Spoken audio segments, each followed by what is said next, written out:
If you're ready to leave the United States and you're looking to go somewhere that you don't have to do a visa process first, there are 4 countries, if you have an American passport, that you can visit for up to 12 months visa-free. The first 2, I'm sure you've probably heard of them, but it's Albania and Georgia. Both of these countries allow you to visit for 12 months visa-free. But did you know that there are 2 more countries? You have Micronesia and you have Palau. Palau is located in the Western Pacific Ocean, about 500 miles east of the Philippines and 2,000 miles south of Japan. It's part of the region known as Micronesia. Palau has a visa policy that Americans can visit for up to 12 months visa-free. English is one of the official languages of the country alongside Palauan. For quality of life, you have peaceful island living with beautiful natural surroundings.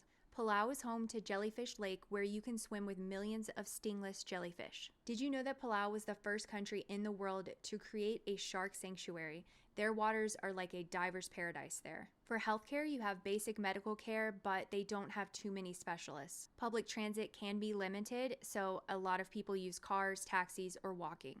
Cost of groceries is going to be higher than the US because of importing, about 30 to 50% more. For housing costs, you're looking between $600 to $1,000 USD a month, but also note that there is a limited housing market. Palau has some of the clearest waters in the world, and some parts have visibility up to 200 feet. The Federated States of Micronesia consists of 4 states. You have Yap, Chuuk, Pohnpei, and Kosrae. These are spread across the Caroline Islands. The federal states of Micronesia is located east of Palau and north of Papua New Guinea. The Federated States of Micronesia also allows you to stay up to 12 months visa-free. English is also widely spoken alongside the local languages. For quality of life, you're looking at a simple island-style life. Yap is famous for stone money.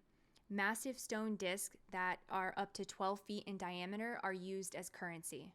Did you know that the Chuuk Lagoon is home to one of the world's best wreck diving sites? It has over 60 World War II shipwrecks. For healthcare, you're looking at basic medical facilities. If you require something more serious, that may require evacuation. Public transit is also limited. You're looking at taking taxis or walking. So for cost of groceries, any imported items are going to be more expensive, while local produce is more affordable. Housing is about $400 to $800 a month, but it is going to be limited housing available. A really cool fact about the Federated States of Micronesia is that there are over 600 beaches, so technically you could visit a new beach a day for over a year. Before you consider these Pacific Island nations, here are some crucial things to understand.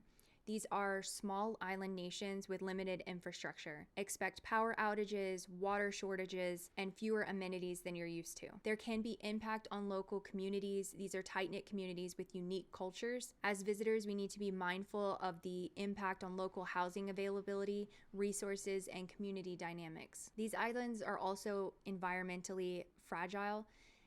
They face threats from climate change. Be prepared to adopt sustainable habits to minimize waste and respect conservation efforts. If you do choose to live in one of these states, take time to learn local customs and traditions. What's normal in the US might not be normal there, and it could be inappropriate. So just keep that in mind and make sure you're taking time to understand. These Pacific Island nations offer a unique opportunity to experience a completely different way of life for up to a year, but they're not just a vacation destination. They're real communities and they deserve respect and consideration. Would you be interested in either of these countries? If so, which one? Also, have you visited either of these places? I would love to hear about it in the comments.